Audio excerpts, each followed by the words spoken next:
जी दोस्तों नमस्कार, मैं हूं सौरभ और आपका स्वागत करता हूं अपने वाईफाई क्विज गुरुकुल के इस यूट्यूब चैनल पर। जैसा कि बी एस्टेट के द्वारा 7,000 से अधिक पदों पर शिक्षकों की भर्ती हेतु जो आवेदन आमंत्रित किए हैं, वो आप सबों के पास एक गोल्डन अपॉर्चुनिटी है कि आप जैसे ही इस एग्जाम को पास कर जाते हैं तो आप 1 to 5 एवं 6 to 8 के लिए बीपीएससी द्वारा आयोजित जो एग्जाम होगा उसके लिए आप एलिजिबल हो जाते हैं और आपको बहुत अच्छा जॉब प्रोफाइल मतलब एज ए टीचर के रूप में अपना कैरियर स्टार्ट करने का मौका, एक गवर्नमेंट जॉब स्टार्ट करने का मौका जो है आपको मिलता है। इसलिए आप इस अपॉर्चुनिटी को मिस मत करिए। हाँ, यूट्यूब पर बहुत सारे अभी अफवाह चल रहे हैं कि एग्जाम ये जो है वैकेंसी कैंसिल हो जाएगी या हो जाएगा, ये पोस्टपोन हो जाएगा, डिले हो जाएगा। उस पर कुछ आपको ध्यान नहीं केंद्रित करनी है, उस पर कोई ध्यान नहीं देना। आपका सिर्फ ध्यान जो है अभी सिर्फ अधिक से अधिक सेट पेपर के अभ्यास पे लगे रहने चाहिए, क्योंकि जैसा कि एग्जाम का डेट कुछ आगे पीछे हुआ, अभी तक डेट क्लियर नहीं है, तो आप सबके पास एक अच्छा खासा समय हुआ है कि आप अधिक से अधिक सेट का अभ्यास करिए।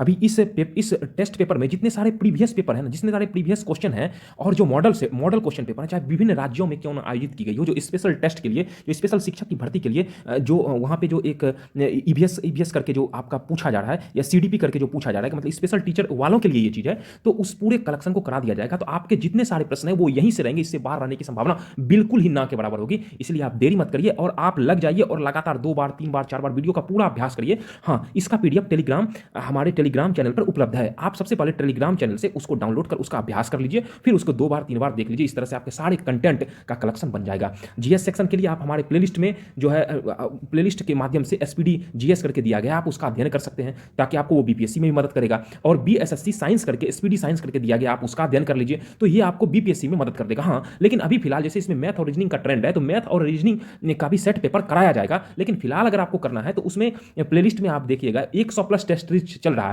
तो वो एडुटेरिया करके है, तो उसमें क्वेश्चन नंबर 75 से जो है ना वो मैथ सेक्शन स्टार्ट हो जाता है। क्वेश्चन नंबर 75 से 100, फिर 100 से 150 मतलब 150 पेपर तक हो जाता है। जब आप इसका अभ्यास कर लेते हैं ना, तो आप अधिक से अधिक प्रश्नों के उत्तर देने की स्थिति में हो जाइएगा और आपका सिलेक्शन उसी समय कंफर्म हो जाता है। कहा गया है कि मंजिलें उन्हीं को मिलती है जिसके हौसलों में जान होती है। पंख से कुछ नहीं होता, हौसलों से उड़ान होती है। इसलिए अपने मन को मजबूत करिए और दृढ़ विश्वास के साथ लगे रहिए, आपका सिलेक्शन होना तय है।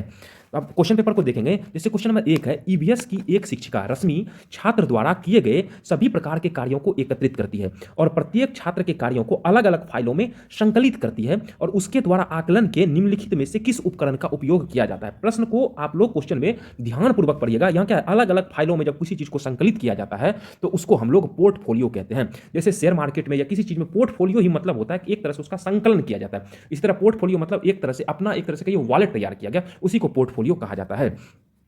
छोटी समूह चर्चा ऐसे समूह अभ्यास है जिसका उपयोग शिक्षक कार्यनीति के रूप में अधिगमन को माध्यम से प्रभावित करने के लिए किया जाता है। ऑप्शन नंबर ए है सहकर्मी समूहों की भागीदारी से, कि विद्यालय प्रशासन की भागीदारी से, शिक्षक समूह की भागीदारी से, उपरोक्त सभी। क्वेश्चन को ध्यानपूर्वक पढ़िए। यहां क्या है, छोटी समूह चर्चा ऐसे अभ्यास समूह है। छोटी समूह चर्चा, छोटे समूह है, तो सहकर्मी जो होता है ना, सहकर्मी समूहों की भागीदारी से ही इसको डिसाइड किया जाता है। अगला प्रश्न देखते हैं, क्वेश्चन नंबर 3।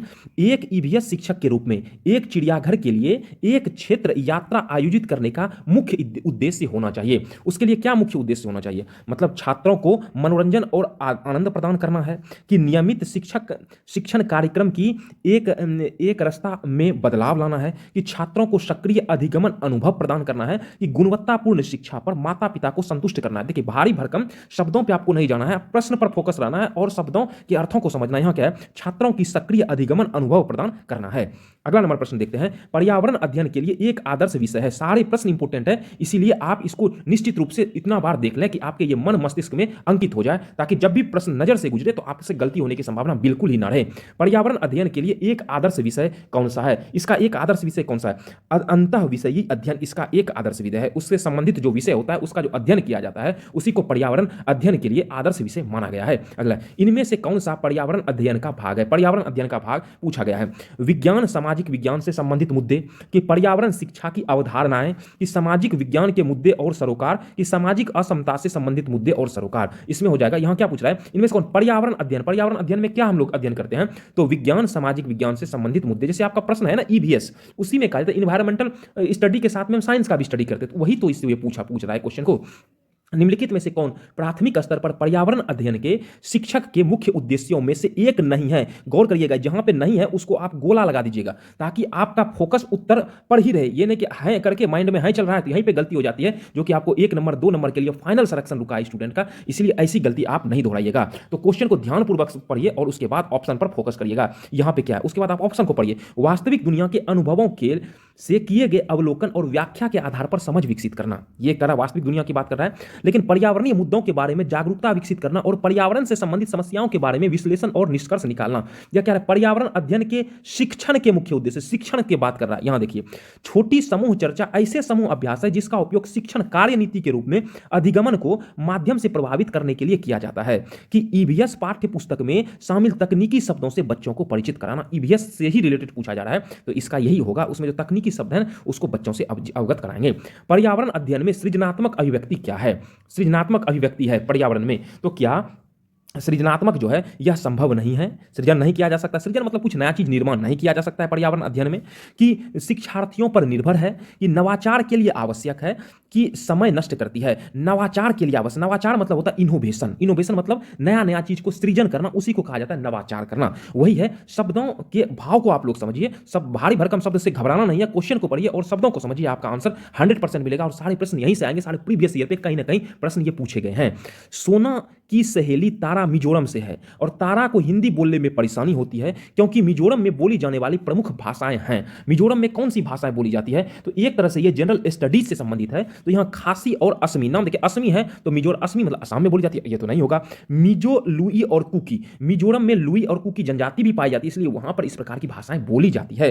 तो ऑप्शन क्या हो जाएगा फिर आगे, लेकिन पढ़ेंगे, ये नहीं कि यहीं पर रुक जाएंगे, नहीं, हमें लगता है कि ये ऑप्शन होगा, लेकिन आगे भी पढ़िए। मेतेलॉन और अंग्रेजी, ऐसी कोई बात नहीं है। और माओ और बंगाली, बंगाली तो है नहीं, लेकिन इसकी यह भी बोली तो जाती है अंग्रेजी भी, लेकिन अंग्रेजी नागालैंड की मुख्य रूप से भाषा है, मिजोरम की नहीं। इसलिए मिजो, लुइसे और कुकी, ऑप्शन नंबर 2 इसका करेक्ट आंसर होगा। अगला देखते हैं, हाथियों के झुंड के बारे में निम्नलिखित में से कौन सा सही है? हाथियों के झुंड, जहां पे क्वेश्चन है आप लोग वहां पर जो है आपको ऑफलाइन मोड में रहेगा तो आप उसे अंडरलाइन करके निश्चित रूप से ऑप्शन पर फोकस करिएगा। उसके झुंड में हमेशा 2 या उससे अधिक नर हाथी होते हैं। लिख रहा है हाथियों के झुंड के बारे में क्या कहा गया है। उसके बाद अगला नंबर है, उसके झुंड में सारे नर हाथी होते हैं और हाथी के बच्चे होते हैं झुंड में। लग तो रहा कि भी सही है। उसके बाद अगला नंबर जब हम ऑप्शन पढ़ते हैं तो इसमें क्या है, मतलब बच्चे मादा हाथियों के साथ रहते हैं, इसी के साथ में है। नर हाथी झुंड के साथ 14-15 वर्ष की आयु तक रहते हैं, यह भी सही लग रहा है। उसके बाद उसके झुंड में केवल मादाएं तथा हाथियों के बच्चे रहते हैं। सही विकल्प का चयन करिए। इस 4 में आप देखिए ऑप्शन में कौन सही लग रहा है, इसमें जो परफेक्ट है उसी आंसर का हम लोग चयन करेंगे। इसमें जो परफेक्ट है वही आंसर होगा, तो इसका आंसर क्या हो जाएगा? इसका देखिए आपका ऑप्शन नंबर सी और ऑप्शन नंबर डी जब हम पढ़ते हैं तो ये ज्यादा सूटेबल लगता है। नर हाथी के झुंड के साथ 14-15 वर्ष के आयु के बच्चे रहते हैं, बिल्कुल सही है। और उसके झुंड में केवल मादाएं तथा हाथियों के बच्चे रहते हैं, यही विकल्प मतलब ये दोनों ज्यादा आंसर को सूट कर रहा है, इसलिए perfect answer option number C और ऑप्शन नंबर डी होगा। निश्चित रूप से आप इसका अभ्यास करिए। अगला देखते हैं, कार्य ऐसी चीज है जिसे हम के लिए करते हैं, जिसे अपने लिए जो करते हैं ना कार्य, वो अपने लिए मतलब हम मतलब अपने लिए जो करते हैं, यश कमाने के लिए कार्य किया जाता है, कि मनोरंजन के लिए, कि स्वयं को और अन्य लोगों को सहारा भरण पोषण देने के लिए, कि ऊर्जा बचाने के लिए। तो इसका ऑप्शन नंबर क्या हो जाएगा? इसका ऑप्शन नंबर सी हो जाएगा, स्वयं को और अन्य लोगों को सहारा और भरण पोषण, ये भी सही है। और साथ साथ में अगर हम लोग ऑप्शन देखते हैं, इसका ऑप्शन क्या, ऑप्शन 2 है, इसका 2 सही है, लेकिन जब हम इसका अध्ययन करेंगे तो आपका हम पाते हैं कि ए और बी, केवल सी सबसे अच्छा है, तो केवल सी इसका ऑप्शन नंबर ये हो जाएगा। अगला नंबर देखते हैं, निम्नलिखित में से कौन सा या किसे कथन मणिपुर के संबंध में सही है? देखिए मणिपुर का अर्थ रत्नों की भूमि है, ये क्वेश्चन ये है। इसके ऑप्शन पर भी हम जाएंगे तो उसके बाद क्या है, रत्नों की भूमि मणिपुर को कहा जाता है, बिल्कुल ये सही है। उसके बाद लावनी मणिपुर का लोक नृत्य है, लावनी मणिपुर का लोक नृत्य, ना ये तो नहीं है। लोकटक झील गोलाकार तैरने वाले दलदलों के लिए जानी जाती है, जो फुमदी कहा जाता है। लोकटक झील मणिपुर में है, ये तो है, इस आधार पे ये हो जाएगा। मणिपुर बांस के उत्पादों का सबसे बड़ा उत्पादक है, ये भी मणिपुर में बांस का उत्पादन सबसे अच्छा, तो ऑप्शन नंबर 1 सी और डी हो जाएगा, ये हो जाएगा ऑप्शन नंबर 2 इसका करेक्ट आंसर। उस पहली भारतीय महिला का नाम जिन्होंने एवरेस्ट पर्वत की चोटी पर कदम रखा और राष्ट्रीय ध्वज मतलब तिरंगा गाड़ा तथा कई फोटो भी खींची है, उसका नाम क्या है? यह जनरल स्टडी से संबंधित प्रश्न है, लेकिन चूंकि इन्वायरमेंट जो एवरेस्ट पर उन्होंने काम किया वो इन्वायरमेंट के अंतर्गत आता है, पर्यावरण के अंतर्गत आता है, तो इसलिए यह प्रश्न बन गया। तो इसमें क्या हो जाएगा, कर्णम मलेश्वरी, सुनीता विलियम्स, सूर्यमणि की बच्छेंद्री पाल इसका करेक्ट आंसर है।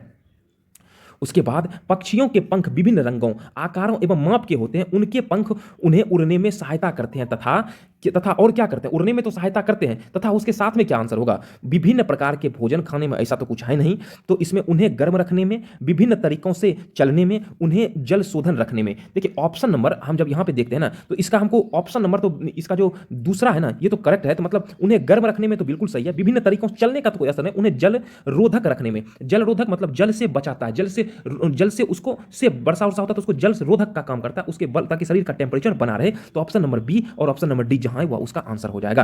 अगला देखते हैं, पर्यावरण अध्ययन का एक महत्वपूर्ण शैक्षणिक सिद्धांत कौन सा है। ऑप्शन नंबर 14 जो है, पर्यावरण से संबंधित पुस्तकों का अधिकतम उपयोग करना, कि पर्यावरण का अधिगमन के संसाधन के रूप में उपयोग करना, कि छात्रों को अधिकतम गृह कार्य देना, उपरोक्त सभी। यहां पर्यावरण अध्ययन का एक महत्वपूर्ण महत्वपूर्ण शैक्षणिक सिद्धांत पूछ रहा है, तो प्रश्न पर आप लोग हमेशा फोकस रखिएगा, ये प्रश्न को पढ़िए उसके बाद उत्तर दीजिए, जल्दबाजी में कभी उत्तर नहीं देना है। तो इसका जो आंसर हो जाएगा ये क्या है, पर्यावरण से संबंधित पुस्तकों का अधिकतम, ऐसा तो कुछ है नहीं, यही ना जी, पर्यावरण के अधिगमन के संसाधन के रूप में उपयोग करना।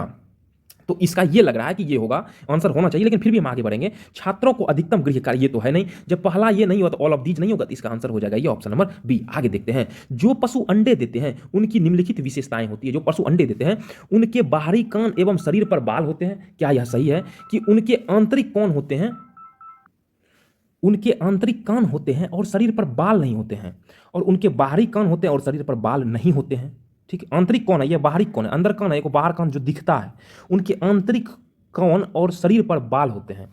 तो ये जो क्वेश्चन है, क्वेश्चन को ध्यान से पढ़िए, जो पशु अंडे देते हैं, जो पशु अंडे देते हैं, तो उसके विषय में उनके आंतरिक कौन होते हैं और शरीर पर बाल नहीं होते हैं, तो ये सही होगा, जो पशु अंडे देते हैं। याद रखिएगा, जो भी पशु बच्चे देते हैं वो स्तनधारी कहलाता है, और जो अंडे देते हैं वो स्तनधारी नहीं कहलाता है। स्तनधारी जितना है, स्तनधारी कौन सा है, जैसे मान लीजिए कि जो भी पशु है, सब जो भी बच्चा देता है वो स्तनधारी में है। जैसे गाय मान लीजिए तो स्तनधारी है, जो भी आपके नजर में है सब स्तनधारी है। तो उनके बाहरी कान है, शरीर पर बाल है, बिल्कुल है, उनके बाहरी कान होते हैं, शरीर पर बाल नहीं होते हैं, उनके बाहरी कान होते हैं। याद रखिए, स्तनधारी का एक कॉमन चीज होता है, उनका बाहरी कान 100% रहता है, ठीक है, और उनके आंतरिक कान भी, अगर बाहरी कान रहेगा तो शरीर पर बाल नहीं होंगे, जरूरी नहीं। जैसे चमगादड़ स्तनधारी है, क्यों, क्योंकि उसका बाहरी कान देखिएगा होगा चमगादड़, लेकिन शरीर पर बाल चमगादड़ का नहीं होता है, ठीक है ना।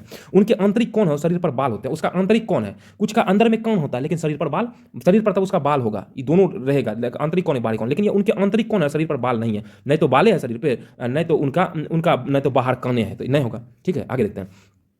मानसिक स्वास्थ्य का अर्थ वास्तविकता के धरातल पर वातावरण से पर्याप्त सामंजस्य करने की योग्यता निम्न में से किसका कथन है। ये जो कथन है, ये कथन स्टेटमेंट का है, तो इसको आप लोग 100% इसको याद रखिएगा। ये जो है, ये जो कथन मुख्य रूप से है, ये लैडेल का कथन है। ठीक है, आपकी कक्षा में 2 छात्र नेत्रहीन हैं, 2 छात्र नेत्रहीन हैं, तो ये 2 छात्र नेत्रहीन हैं, उनको आपका जो ये सीडीपी संबंधित है, आप जान ही रहे हैं, उनको पढ़ाने के लिए आप निम्न में से किस लिपि का उपयोग करते हैं। किस लिपि का उपयोग करते हैं, नेत्रहीन छात्रों के लिए किस लिपि का उपयोग किया जाता है, तो इसमें मुख्य रूप से ब्रेल लिपि होता है। एक शिक्षक होने के नाते बच्चों को गृह कार्य देने के संबंध में निम्न में से आपका विचार क्या है। जो आप शिक्षक हैं, जो गृह कार्य देते हैं, होमवर्क, आपका विचार वहां पे क्या, ऑप्शन को पढ़िए ध्यानपूर्वक। अधिक मेधावी बच्चों को गृह कार्य देने की आवश्यकता नहीं है, ये स्टेटमेंट दे रहा है। यहां पे मंद बुद्धि बालकों को अधिक गृह कार्य देना चाहिए। अगर आप आंसर आपको पता भी है, फिर भी आपको ऑप्शन पढ़ना है, तब करेक्ट आंसर आपको देना है, धड़फड़ाक आंसर नहीं दीजिएगा, वहीं पर 1-2 नंबर का चूक होता है। शारीरिक रूप से विकलांग बच्चों को गृह कार्य देने की आवश्यकता नहीं है, कि गृह कार्य बच्चों को क्षमता और उसकी योग्यता के अनुसार दिया जाना चाहिए।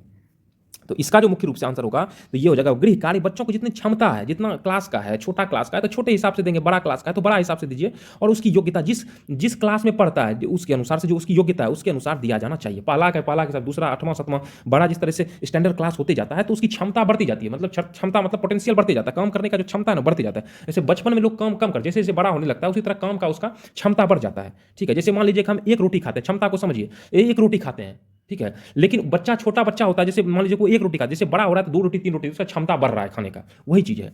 और योग्यता मतलब स्टैंडर्ड जैसे जैसे उसका बढ़ते जाता है। कक्षा, जैसे योग्यता का, शरीर जैसे खा रहा है तो उसका शरीर बलवान हो रहा है तो उसका योग्यता वही होगी, वही चीज यही पे। क्वेश्चन को तोड़िए, समझिए उस चीज को। कक्ष में दृश्य श्रव्य सामग्री के संदर्भ में निम्न में से कौन सा कथन असत्य है, इसे गोल मारिएगा, असत्य पूछ रहा है।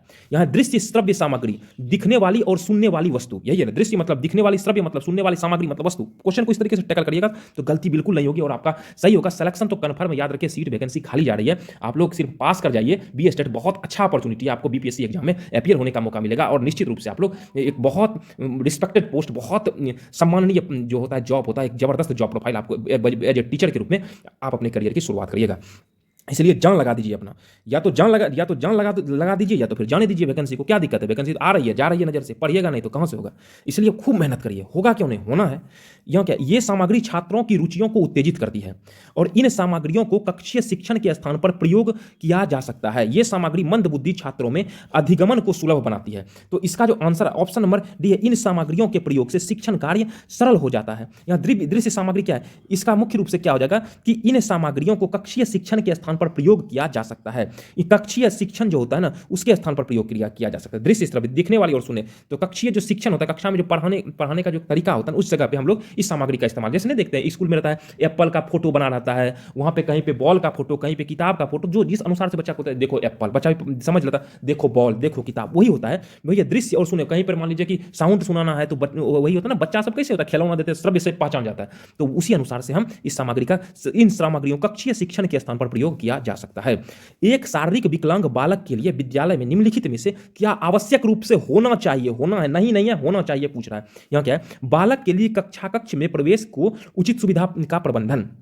अगला क्या है, लग रहा है यही सही है। बालक के लिए भोजन का प्रबंधन, यहाँ क्या है, मकान के लिए निःशुल्क शिक्षा का प्रबंधन, और सॉरी यहाँ मालक के लिए निःशुल्क, मालक नहीं बालक होना चाहिए, बालक के लिए निःशुल्क शिक्षा का प्रबंधन ठीक है। उसके बालक के लिए आवास का प्रबंध, आवास का प्रबंध है यहाँ पे क्या, एक शारीरिक विकलांग, जरूरी नहीं उसको आवास का प्रबंध कर देंगे, ऐसा कुछ नहीं है कि विकलांग विद्यालय में निम्नलिखित में से क्या आवश्यक, जो नेसेसरी, मान लीजिए सब सही है, होना तो सब चाहिए, लेकिन इसमें से भी आवश्यक कौन है, एसेंशियल कौन है, अनिवार्य क्या है, ठीक है। जैसे हमारे श्वास के लिए मतलब हवा रहना आवश्यक जरूरी है, लेकिन हम श्वास लेते हैं तो सब गैस लेते हैं, नाइट्रोजन भी लेते हैं, ऑक्सीजन भी लेते हैं, कार्बन डाइऑक्साइड भी लेते हैं, सब लेते हैं, लेकिन उसमें से आवश्यक क्या है, उसमें से शरीर ऑक्सीजन, जैसे शरीर के लिए ऑक्सीजन आवश्यक है, उसी प्रकार बालक के लिए कक्षा में प्रवेश को उचित सुविधा का प्रबंध होना चाहिए। कक्षा में जब प्रवेश करता है, एंट्री प्रवेश, या गेटे छोटा रहेगा, प्रवेश ही नहीं कर पाएगा सही तरीके से, या उस तरह का व्यवस्था नहीं होगा, बायोमेट्रिक सिस्टम रहेगा, कहीं पे मान लीजिए कार्ड पंचिंग का सिस्टम रहेगा, तो वो उनको विशेष सुविधा देनी चाहिए ताकि वो कम से कम आ जाए। उसके बाद फिर जो सेकेंडरी सुविधाएं वो अपने आप मिल जाती है।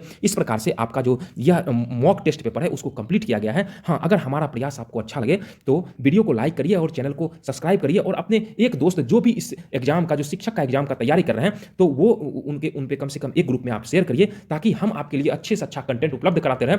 बी स्टेट आप कंटिन्यू फॉलो करिए, हम गारंटी देते हैं। बी स्टेट के साथ साथ आप बीपीएससी के लिए आपको किधर इधर उधर भटकने की, और इधर उधर के यूट्यूब चैनल में जो अभी अफवाहें चल रही है उसमें आप भ्रमित मत होइए, अपने लक्ष्य से भटकिए मत, बस मेहनत करिए, मेहनत करिए, मेहनत करिए। याद रखिए, सफलता, मेहनत कभी व्यर्थ नहीं जाती है, सफलता उसी का सम्मान करता है जो मेहनती होता है। इसलिए आप मेहनती होइए, तेज बनने की जरूरत नहीं है, जो मेहनती होता है वही तेज बन जाता है। और जो होता है ना कछुआ खरगोश, वो वाली हाल है। लगातार मेहनत करिए, slow and study wins the race. लगातार जो धीरे और निरंतर से भी मेहनत कर रहा है वो जीत जाएगा। तो वही आप बना के रखिए, कन्फर्म आप जीतिएगा, आप सब जो है विजेता हैं।